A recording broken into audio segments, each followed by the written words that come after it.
Friends, बहुत बहुत स्वागत है आपका अपने चैनल यूजी रचना दर्पण में। तो आज का टॉपिक बहुत ही काम का है। आपके मुद्दे की बात मैं करूंगी क्योंकि मेरे पास भी इतना वक्त है नहीं, लेकिन मुझे आपके लिए वक्त देना पड़ेगा। बहुत पहले मुझे वो चीज़ याद आती है जिसको मैं भूल नहीं सकती। मैंने कहा था जब हम आए थे यूट्यूब के मंच पे, तब मुझे ये सब चीज़ें नहीं पता थी कि हम यहाँ से मतलब हम आए हैं तो हमारा यहाँ से और भी रोजी रोटी भी चलने वाला है। हम तो केवल इसलिए आए थे यूट्यूब के मंच पे कि चलो मेरी प्रिपरेशन हो रही है, और मैंने कहा था कि यदि मेरी वीडियो से एक भी बंदा प्रभावित होता है, एक भी बंदा सीखता है, तो मेरा वीडियो बनाना सार्थक हो रहा है। ठीक है, सार्थक हो जाएगा। तो एक नहीं, अभी तो आप बहुत सारे हैं, आप बहुत सीख रहे हैं, बहुत ने सीखा, बहुत लोग आगे बढ़ गए। तो इसलिए मैं मेरे मेरे से रहा नहीं जाता कि लास्ट टाइम कुछ स्ट्रेटजी तो है जो मुझे आपसे आपके साथ साझा करनी चाहिए। बाकी ऐसा नहीं कि मैं अपनी मेहनत ही साझा कर दूँगी तो मैं पीछे रह जाऊँगी, ऐसा नहीं है। मुझे इतना यकीन है कि जो काम आप दूसरों के लिए करते हो, मतलब जब आप दूसरों के हित में काम करोगे ना, ईश्वर खुद आपको आगे लेके जाएगा। ठीक है? तो मुझे पता है कि जितना ज़्यादा मैं आप लोग की हेल्प करती हूँ, जितना मैं आपको बताती हूँ कि आप इस तरह से पढ़ो, आप ये पढ़ो, आप इतना पढ़ो, आप इतने घंटे पढ़ो, उतना ज़्यादा ईश्वर मुझे शक्ति देते हैं, उतना ज़्यादा मेरे अंदर एनर्जी आती है और उतना ज़्यादा मैं हार्ड वर्क कर लेती हूँ। ठीक है? तो मुझसे रहा नहीं गया, मुझे लगा कि एक वीडियो मुझे बनानी चाहिए कि आपको पढ़ना क्या है लास्ट टाइम। पढ़ना क्या है से ज़रूरी है, इस समय छोड़ना क्या है। ठीक है? मैं आपको ये नहीं रेफ़र करूँगी कि आप नई-नई पुस्तकें उठा के मूल पुस्तक पढ़ना स्टार्ट करो। मुझे पता है, क्योंकि आपको पता है कि अभी मैं यदि ये कहूँ कि मैं 24 घंटे नेट के पाठ्यक्रम को जी रही हूँ, तो ये बात सत्य है, यथार्थ सत्य है कि मैं केवल नेट के सिवा मैं ज़्यादा चीज़ें अभी सोच भी नहीं सकती हूँ। नेट जेआरएफ मेरी लाइफ़ है, नेट जेआरएफ पीएचडी एक असिस्टेंट प्रोफ़ेसर, ये यही यही मेरी लाइफ़ है, यही मेरा जीवन है, ठीक है? इसलिए मैं आपको बताना चाहती हूँ कि जैसे कि आप कोई प्रश्न पढ़ते हैं ना, कोई टॉपिक पढ़ते हैं ना, तो प्रश्न आप तो खुद भी बना सकते हैं। मैं तो प्रश्न खुद ही ना बना-बना के आप लोग को देती हूँ, मैं ग्रुप में देती हूँ, मैं डेली का जब भी टेस्ट वगैरह लाती हूँ, तो एनटीए के जो क्वेश्चन हैं सो हैं। बाकी तो मैं खुद से बनाती हूँ प्रश्न। बहुत ज़्यादा प्रश्न मैंने कम से कम 4-5 हज़ार प्रश्न मैंने खुद से बनाए होंगे। टॉपिक को पढ़-पढ़ के मैं खुद से उसको आड़ा-तिरछा, उल्टा-पुल्टा करके इधर-उधर घुमा-घुमा के बहुत सारे प्रश्न मैंने बनाए हैं। यहाँ तक कि अब मेरा एक बहुत बड़ा क्वेश्चन बैंक तैयार हो चुका है, और वो अभी ख़ैर उसको प्रकाशित करवाने में बहुत मेरे को टाइम लगेगा, क्योंकि मैं कुछ अदर विषय पे काम कर रही हूँ, तो इसलिए मैं उस मुद्दे की बात नहीं कर रही हूँ। मैं आपके लिए बात कर रही हूँ कि आपको इस समय पे यूनिट वाइज़ टेस्ट लगाना चाहिए। जैसे कि आप इकाई 1 पढ़ रहे हो ना, तो इकाई 1 में आपको जो आपने पढ़ा ना, उसका पूरा जितना टॉपिक है ना, टॉपिक से देखो कितने कैसे क्वेश्चन बनेंगे। फिर से इकाई 2 का यूनिट वाइज़ लगाओ। इकाई 2 में आप कुछ चीज़ें छोड़ सकती हो। जैसे कि आप चाहो तो आदिकाल में ज़्यादा आप ध्यान मत देना। भक्तिकाल या कुछ महत्वपूर्ण कवियों को पढ़ो, ठीक है?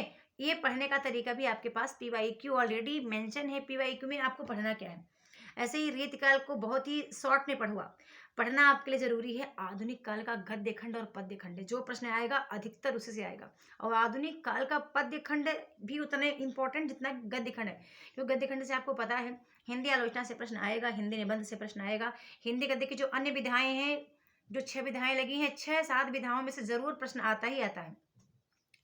ठीक है? अब इधर मैं बात करूँ इकाई 3 एक ऐसा टॉपिक है जो आपका प्लस प्लस टॉपिक है। ठीक है? इकाई 3 में यदि आप चाहो तो बड़े ही सेलेक्टेड टॉपिक को पढ़ सकते हो, कन्फर्म वहाँ से प्रश्न आता है। जैसे कि आप सोचें, क्या सोच रहे हैं आप? आप अच्छे से आचार्यों को पढ़ लें, पाश्चात्य विद्वानों को पढ़ लें, उनके जन्म क्रम को, उनकी रचनाएँ पढ़ लें।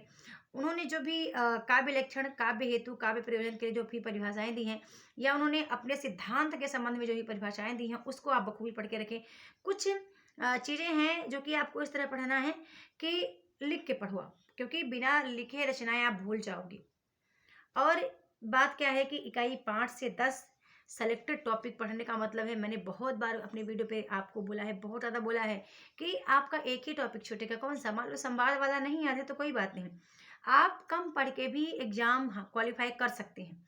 ध्यान रखना, आपको अपना अंडरस्टैंडिंग पावर अभी से तेज़ करना पड़ेगा, अभी से बढ़ाना पड़ेगा। ऐसा नहीं कि आप बहुत ज़्यादा पढ़ के जाएँगे तभी एग्ज़ाम निकालेंगे, नहीं, आप गलत सोचते हैं। ठीक है? अब आप मुझे देखो, मैं गृहिणी भी हूँ ना, तो क्या मैं सारा दिन किताब ही लेके बैठूँगी? नहीं ना। मैं काफ़ी चीज़ों को मैनेज कर रही हूँ, बच्चे भी हैं, बच्चों के पेपर चल रहे हैं, उनको भी थोड़ा बहुत पढ़ाना है, खुद का भी पढ़ना है। आप पेड कोर्स में देख रहे हैं, पेड कोर्स में इतने ज़्यादा स्टूडेंट हैं कि अकेले बंदे को मैनेज करना बहुत डिफ़िकल्ट है। तब भी मैंने उनको बोल रखा है कि 24 घंटे सातों दिन मैसेज कॉल अलाउ है, जब भी आपको कोई होगा बोल देना। मैं भले थोड़ा लेट लपेट आंसर रिप्लाई करूँ, पर करूँगी ज़रूर। ठीक है? तो अब इन सब चीज़ों को मैनेज करते हुए यदि मैं कर रही हूँ, तो आप क्यों नहीं कर सकते? आप कर सकते हो और यही सही समय है। आपका एक और डाउट कौन-सा है कि मैम पेपर 1 में कितने मार्क्स लाएँ? मैं आपको बहुत बार वीडियो पे बोली हूँ, लेकिन मैं फिर से एक बार बोलना चाहूँगी, पेपर 1 आपके लिए उतना इम्पोर्टेंट नहीं है, जितना कि आपका विषय इम्पोर्टेंट है। ध्यान रखना, आपके विषय के अकॉर्डिंग ही आपका सिलेक्शन होगा। ये मेरा अनुभव कहता है। क्योंकि 5 बार नेट होने कोई कोई आम बात नहीं है, ठीक है? और ख़ासकर आज के पैटर्न को देखते हुए, वो तो मैं जानती हूँ कि किस तरह से मैंने उसको मैनेज किया है, किस तरह से लास्ट टाइम में या तो मैं सोती भी हूँ कि मतलब 4 घंटे, 5 घंटे की नींद बस। इसके बाद फिर पूरा टाइम अपने चीज़ों को रिवाइज़ करना, रिकॉल करना, हार्ड पेपर आ रहा है, ठीक है? इस मंच पे आके फिर से बोलने का एक अलग से अपने लिए एक जगह बनाना, ठीक है? इतना आसान नहीं है। नेट का पेपर आसान नहीं है, लेकिन यदि कोई सही गाइड आपको कर दिया, तो आपके लिए चीज़ें बहुत आसान हो जाती हैं। आप इस एग्ज़ाम को निकाल पाएँगे, फर्स्ट अटेम्प्ट में निकाल पाएँगे और कम पढ़ के भी निकाल पाएँगे। क्योंकि नेट में ऐसा नहीं कि सब चीज़ें नई-नई आती, बहुत सारी चीज़ें जो आप पहले से प्रॉपर पढ़े रहे होते हैं, बस उसको थोड़ा-सा, जैसे कि एक तो आपको एलिमिनेशन मेथड आना चाहिए, ठीक है? जब आप रॉन्ग आंसर को कट कर पाएँगे, तो राइट को ऑलरेडी आप उठा पाएँगे कि ये राइट है। कुछ चीज़ें हैं कि जो आप बगैर पढ़े भी सही लगा पाते हैं अपने अंडरस्टैंडिंग पावर से। ध्यान रखो, बहुत सारे प्रश्न ऐसे होते हैं जो मुझे लगता है कि मैं नहीं पढ़ी हूँ या पढ़ी हूँ तो मैं कन्फर्म नहीं होती कि इसका राइट आंसर क्या होगा। लेकिन जब मैं उसको लगा के आती हूँ, आंसर की आती है, तो वो मेरी ट्रिक होती है वो सही निकल जाता है। और मैं उसको फिर मतलब वो राइट आंसर होता है। ठीक है ना? इसलिए बोल रही हूँ कि आप ये मत सोचो कि पेपर 1 में कितने मार्क्स, पेपर 1 में 20 लाओगे, 18 लाओगे तो भी चलेगा। अपने विषय, आपका जो भी विषय हो, चाहे हिंदी हो, इंग्लिश हो, कम्युनिकेशन हो, कॉमर्स हो, एजुकेशन हो, सोशल स्टडी हो, जो भी हो, 83 विषयों में से जो भी आपका विषय हो, ठीक है? तो आप ध्यान से अपने विषय को, अपने सब्जेक्ट को इतना मज़बूत रखो कि उससे आप बहुत अच्छा स्कोर गेन कर पाओ। पेपरों में 20-25 जो भी रहेगा चलेगा। अपने जैसे मैं हिंदी को बोलती हूँ, मैं खुद को ही बोलती हूँ, हिंदी में क्यों नहीं 85-90 लाते हैं? हाँ? यदि पेपर 1 मान लो 20-25 जा रहा है, हिंदी हिंदी को स्ट्रॉन्ग करो। वैसे ही आप भी, ठीक है? आप अपने विषय को अच्छे से स्ट्रॉन्ग कर लेंगे तो आप अच्छा नंबर कर पाएँगे। मैंने क्या बोला आज की वीडियो पे, मैं एक बार रिवीजन करना चाहती हूँ। मैंने बोला आपको कि आप यूनिट वाइज़ टेस्ट लगाओ। ये समय टेस्ट का है।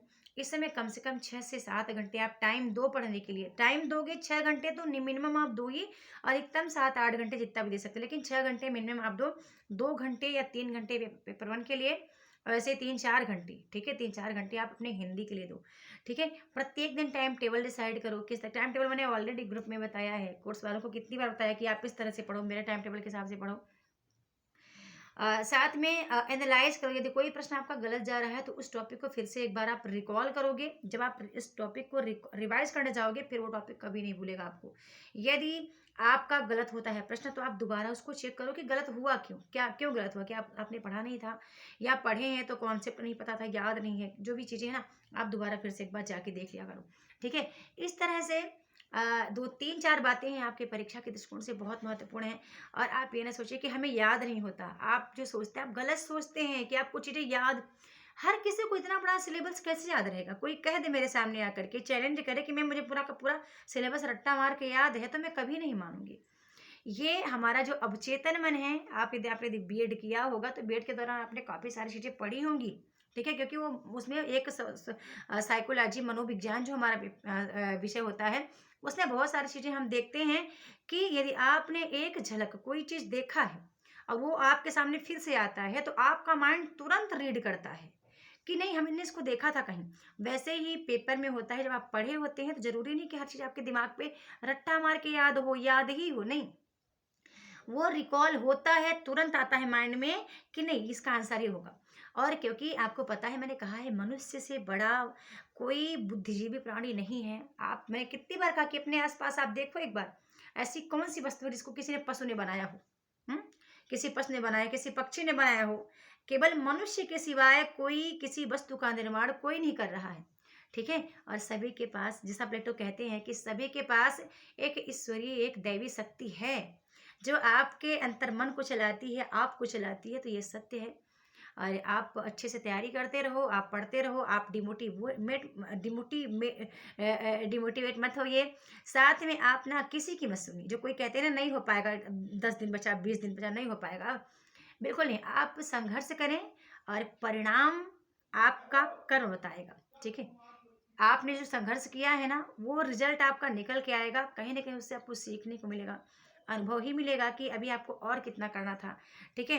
अनुभव ये मिलेगा कि अभी असफल हुए हैं तो क्यों हुए, किस वजह से हुए थे, हमें अभी क्या चाहिए कि जो आप सफल हो जाएंगे, ठीक है। साथ में एक चीज़ और आप ध्यान देना, वीडियो बड़ी हो रही है, मैं क्या करूँ, बातें बहुत ज़्यादा है बताने को, पर ये वीडियो बड़ी हो जाती है, ठीक है। बाकी बताना तो 1 घंटे में बैठी रहूँ तो भी मेरी बात खत्म नहीं होगी, बताना तो इतना ज़्यादा है, ठीक है। और वीडियो बड़ी हो जाती है तो फिर आपको लगता है कि मैम आप तो बहुत ज़्यादा काम की बात नहीं करते हैं। आप एक कमेंट था एक दिन, आप काम की बात नहीं करते हैं, आप गोल गोल बात को घुमाते हैं, ऐसा कोई एक दिन कमेंट करा था। मैंने थैंक्स बोला क्योंकि मुझे लगा कि चलो कमेंट किए हैं तो उनका भाव रहा होगा, ठीक है। बहरहाल तो चलो ठीक है, इस वीडियो को स्टॉप करती हूँ, बातें बहुत ज़्यादा हैं, फिर किसी अन्य वीडियो में रखूँगी।